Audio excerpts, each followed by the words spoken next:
नागपूर शहरात शिक्षण क्षेत्रात मोठा गोंधळ उडाला आहे।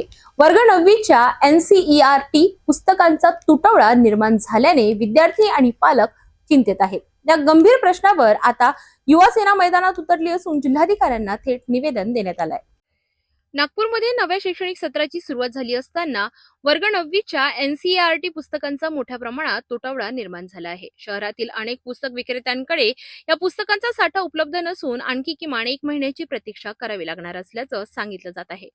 याच पार्श्वभूमीवर युवा सेनेचे जिल्हा प्रमुख शरद सरोदे यांनी जिल्हाधिकाऱ्यांना निवेदन देत तत्काळ उपाययोजना करण्याची मागणी केली आहे। त्यांनी प्रशासनाकडे विद्यार्थ्यांच्या भवितव्याचा विचार करून लवकरात लवकर पुस्तके उपलब्ध करून देण्याची विनंती केली आहे। दरम्यान काही शाळांनी विद्यार्थ्यांना जुन्या पुस्तकांवरून शिक्षण देण्यास सुरुवात केली आहे, तर काही शाळा महागड्या खासगी प्रशासकाच्या पुस्तकांची सक्ती करत असल्याचेही समोर आले आहे। त्यामुळे पालकांवर आर्थिक ताण वाढला असून विद्यार्थ्यांमध्ये अभ्यासक्रमाबाबत संभ्रम निर्माण झाला आहे। या समस्येचं मूळ कारण म्हणजे राष्ट्रीय शिक्षण धोरण 2020 अंतर्गत NCERT कडून वर्ग 9वीच्या पुस्तकांमध्ये करण्यात येणारे बदल। नवीन पुस्तके अद्याप पूर्णपणे तयार नसल्याने ती 2026-27 या शैक्षणिक वर्षांपासून लागू होण्याची शक्यता आहे। दरम्यान नागपूरमध्ये विद्यार्थ्यांच्या शिक्षणावर परिणाम होऊ नये यासाठी प्रशासनाने तातडीने हस्तक्षेप करावा, तसेच खासगी पुस्तकांची सक्ती करणाऱ्या शाळांवर कारवाई करावी अशी मागणी युवा सेनेकडून करण्यात आली आहे। मागच्या वर्षी पण दादा असं झालं होतं का 8वी कक्षा 8th क्लास की जो किताबें थे 8वीची जे पुस्तके होती शाळा सुरू झालेल्या होत्या CBSEच्या, तरी पण ते पुस्तकं आलेलं नव्हतं।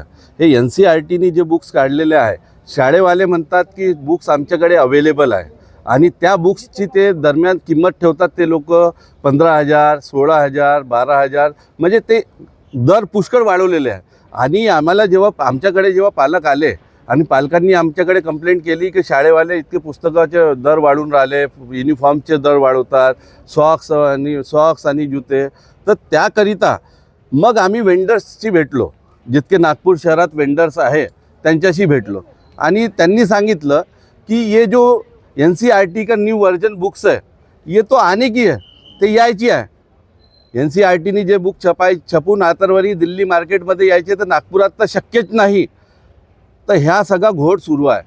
शाळेवाले फक्त पालकांना लुटून राहिले आणि पैसे जमा करून राहिले, हे शिक्षण विकून राहिले आहे। एका मुलाच्या शिक्षणाला पुस्तकाला मला सांगा 15,000 रुपये अगर लागत असेल तर कुणाला 2 मुलं राहतात, कुणाला 3 मुलं राहतात, त्यांना किती लागेल?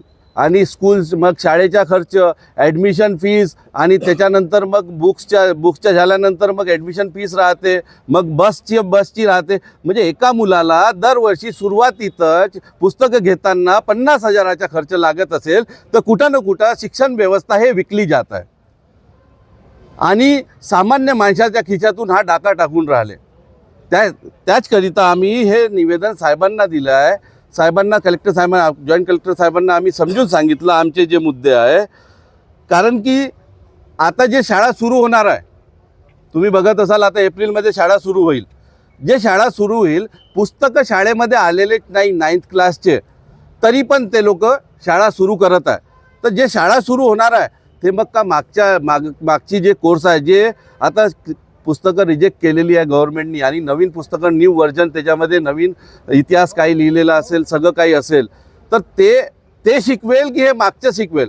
कारण की जे आता नवीन वर्जनची पुस्तकं येईल त्याच्यामधूनच 10वीमध्ये येईल, न की हे जे रिजेक्ट झालेली पुस्तकं त्याच्यामधून काय येईल। तर त्यासाठी आमच्या सगळ्यांना निवेदन, कलेक्टर साहेबांना निवेदन होतं का दरवर्षी पालकांना हा छळ केला जातो। कारण की जो शिकणारा मुलगा राहते तो एक उन्हाळ्याच्या सुट्ट्यामध्ये आपलं पुस्तकं घेऊन रिव्हिजन करतो, कारण की मग नंतर 6 महिन्यानंतर त्यांचे मग क्लासेसमध्ये असं राहते, 6 महिन्यानंतर ते रिव्हिजन करतात, तेव्हा जाऊन त्यांना मार्क्स कव्हर होतात। नाहीतर तुम्ही बघत असाल आता ट्युशन क्लासेस जे आहे ते लाख रुपये ट्युशन क्लासेस घेतात। तर हा शिक्षणाच्या मागे गोरखधंदा कुठं ना कुठं बंद झालेला पाहिजे। यासाठी युवा सेनेनी हा पाऊल उचललेला आहे आणि कलेक्टर साहेबांना निवेदन दिलं की कुठं ना कुठं हे जे आहे अंधारात लपलेली बाब ही उघड झाली पाहिजे। जे शाळेवाले जुन्या पुस्तकांनी शिकवत आहे त्यांना कुठं ना कुठं आता थांबवलं पाहिजे, त्यांना स्टॉप केलं पाहिजे, इथनं पत्र गेलेलं पाहिजे का नवीन वर्जन जेव्हा येईल त्याच पुस्तकातून तुम्ही शिकवा। विद्यार्थ्यांच्या भवितव्याशी निगडीत असलेल्या या प्रश्नावर आता प्रशासन काय निर्णय घेते याकडे सर्वांचं लक्ष लागलंय. नागपूरमधील पुस्तकांचा तुटवडा कधी दूर होणार आता हे पाहणं महत्त्वाचं ठरणार आहे.